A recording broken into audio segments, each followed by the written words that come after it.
The longer you are in the cryptocurrency market, there is one phrase you begin to hear time after time: Bitcoin fixes this. But what does it mean? Why do people say it, and what is it fixing? Welcome to the culture of Bitcoin, where we explore the most important questions every Bitcoiner needs to answer. Bitcoin fixes this. You've probably seen this phrase plastered across the internet, especially on those weird corners of Twitter where everyone seems to be obsessed with what a Dogecoin is. It's become a rallying cry for Bitcoin enthusiasts, a shorthand for their belief that Bitcoin is the answer to a whole bunch of problems plaguing our current financial system. But what exactly is it trying to fix? In short, this refers to the numerous shortcomings of our current global monetary system, which is heavily reliant on fiat currencies. Think about it: the value of the US dollar, the euro, the yen. It's all essentially dictated by governments. And as we've seen time and time again, governments aren't exactly known for their stellar track record when it comes to managing money responsibly.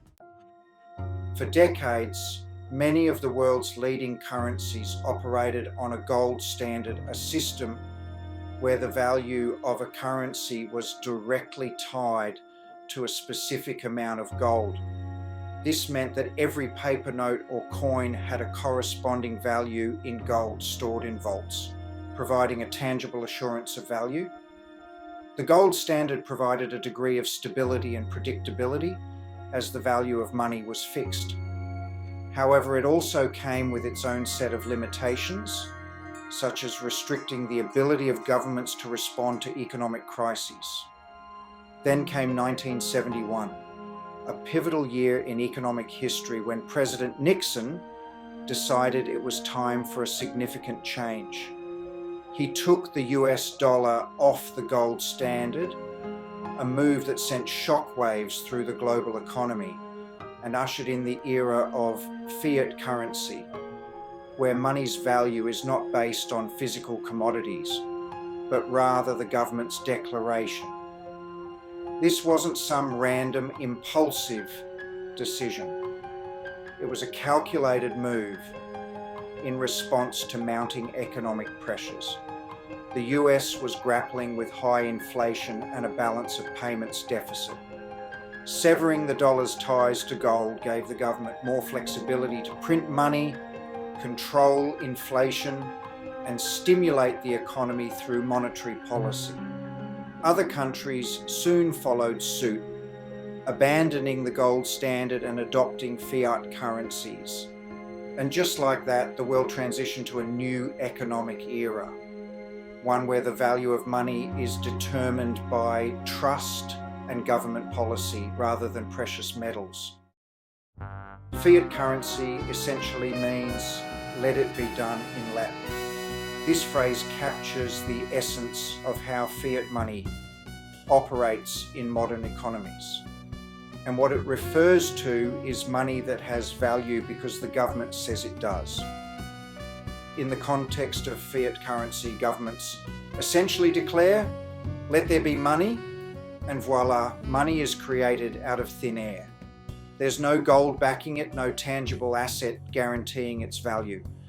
Unlike the gold standard, where each dollar was backed by a specific amount of gold, fiat money relies solely on trust. Its worth is based solely on the government's promise that it's worth something. This promise is what keeps the economy running, but it also introduces a lot of risks, which, let's be honest, is about as reassuring as a used car salesman promising you a great deal. The value of fiat money can be as unpredictable as the weather. The problem with this system is that it gives governments an awful lot of power.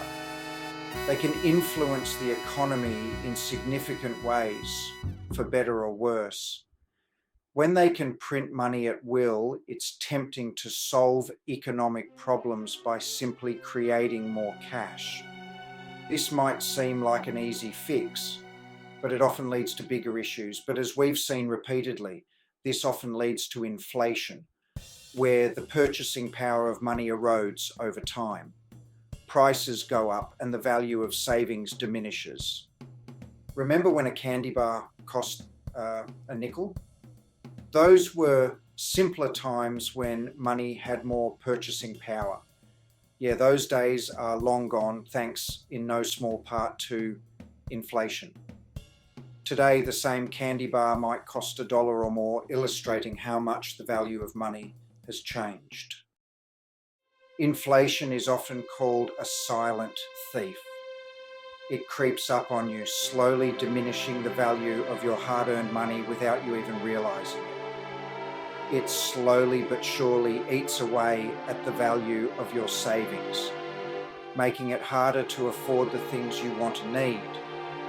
Everyday items like groceries, gas, and even your morning coffee become more expensive over time. Remember your grandparents talking about how they bought their first house for a few $1,000s. Those stories might seem unbelievable today, but they highlight just how much inflation has changed the economic landscape. That wasn't because houses were made of cardboard back then, it's because inflation has significantly eroded the purchasing power of the dollar over the decades. What once cost a few dollars now costs hundreds or even thousands more. This is where the Bitcoin fixes. This argument starts to gain some traction. Bitcoin enthusiasts argue that it offers a solution to the problem of inflation. Bitcoin, with its fixed supply and decentralized nature, is often touted as a hedge against inflation. Unlike traditional currencies, Bitcoin's supply is capped, meaning no more than 21 million Bitcoins will ever exist. Unlike fiat currencies, which can be printed endlessly, there will only ever be 21 million Bitcoins in existence. This fixed supply is designed to prevent the kind of inflation that plagues traditional currencies. This scarcity is a key part of Bitcoin's appeal, as it suggests that its value is less likely to be eroded by inflationary pressures. As more people become aware of this, Bitcoin's role as a potential safeguard against inflation continues to grow in prominence. Bitcoin often gets compared to gold, and for good reason. Both are scarce assets that can't be simply created out of thin air. This inherent scarcity is a big part of what gives them value. But unlike gold, which is heavy and difficult to transport, Bitcoin is entirely digital. You can send it anywhere in the world with an internet connection, making it a much more practical store of value in our increasingly digital age. This digital scarcity is hard-coded into Bitcoin's DNA. Its underlying technology, the blockchain, ensures that there will never be more than 21 million Bitcoins. This limited supply is one of the key factors driving Bitcoin's value proposition. It's like a digital gold rush, but instead of digging for gold, we're mining for Bitcoin. Now, you might be thinking, hold on, didn't you just say Bitcoin is a hedge against inflation? How can it have inflation if its supply is fixed? And you'd be right to ask that. While Bitcoin's total supply is capped, it doesn't mean there's no inflation whatsoever. New Bitcoins are still being created and added to circulation, but it happens at a predictable and decreasing rate.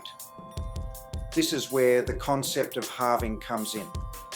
Roughly every 4 years, the rate at which new Bitcoins are created is cut in half. This means that the rate of Bitcoin inflation decreases over time, eventually reaching zero when all 21 million Bitcoins have been mined, which is estimated to happen around the year 2140.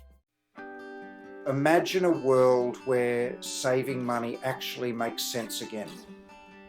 where you don't have to worry about inflation constantly eroding the value of your hard-earned cash. This is the promise of Bitcoin, at least according to its most ardent supporters.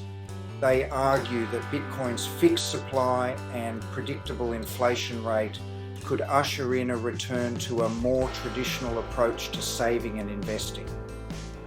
Instead of chasing risky investments or relying on complex financial instruments to try and stay ahead of inflation, Bitcoin offers a simpler solution: hold on to it. Its scarcity and decreasing inflation rate suggest that its value is likely to increase over time, rewarding those who are patient and hold on to their Bitcoin for the long haul. Let's get a little more ambitious, shall we? Some Bitcoin proponents believe it has the potential to become a global reserve currency, replacing the US dollar as the world's leading currency. Now, this is where things get really interesting and potentially terrifying, depending on your perspective. A world with Bitcoin as the reserve currency would be a very different place. Governments would no longer have the ability to print money at will, limiting their power and potentially leading to more fiscal responsibility. International trade could become more efficient as Bitcoin transactions can be settled much faster than traditional bank transfers. Of course, it's not all sunshine and roses in Bitcoin land. There are significant challenges and potential downsides to consider. One of the biggest concerns is the potential for increased economic inequality. Bitcoin's value has been incredibly volatile since its inception, and those who got in early have reaped massive rewards. If Bitcoin were to become the dominant global currency, it could exacerbate existing wealth disparities. Then there's the issue of volatility. Bitcoin's price is notoriously unstable, subject to wild swings based on speculation, news events, and even Elon Musk's tweets. This volatility makes it a risky investment for individuals and could wreak havoc on the global economy if it were to become the primary currency for international trade. So what's the verdict? Will Bitcoin fix this and revolutionize the global financial system? It's impossible to say for sure. The truth is, we're still in the very early stages of this experiment. Bitcoin is a radical departure from traditional currencies, and it's going to take time to see how it evolves and whether it can truly live up to its hype. One thing is for sure though, Bitcoin has ignited a conversation about the future of money. It's challenged long-held assumptions about how our financial system should work and forced us to confront the shortcomings of our current monetary policies. Whether it ultimately succeeds or fails, its impact is undeniable. What matters most is your Bitcoin why. Ultimately, the question of whether Bitcoin fixes this is a personal one. What problems do you see in the current financial system? What are you hoping to achieve with Bitcoin? Are you looking for a hedge against inflation, a way to opt out of traditional banking systems, or something else entirely? Take some time to reflect on your own values and financial goals. Do your research, understand the risks and potential rewards, and decide for yourself whether Bitcoin aligns with your vision for the future of finance. Bitcoin is attempting to fix the biggest crime of our lifetimes: governments inflating our savings away. With a max supply of 21 million coins, Bitcoin rewards saving and preserves wealth. It promises a future where your hard-earned money holds its value. How about you? What feature of Bitcoin is the most important to you? Thank you for joining us on the culture of Bitcoin. We Appreciate your support and interest in understanding how Bitcoin is shaping our financial future. If you enjoyed this video, please give it a thumbs up, share it with your friends, and don't forget to subscribe to our channel for more insights into the world of Bitcoin. Your engagement helps us bring more valuable content to the community. Stay tuned and keep exploring the fascinating world of Bitcoin. Until next time, stay informed and stay empowered. Let us know in the comments below.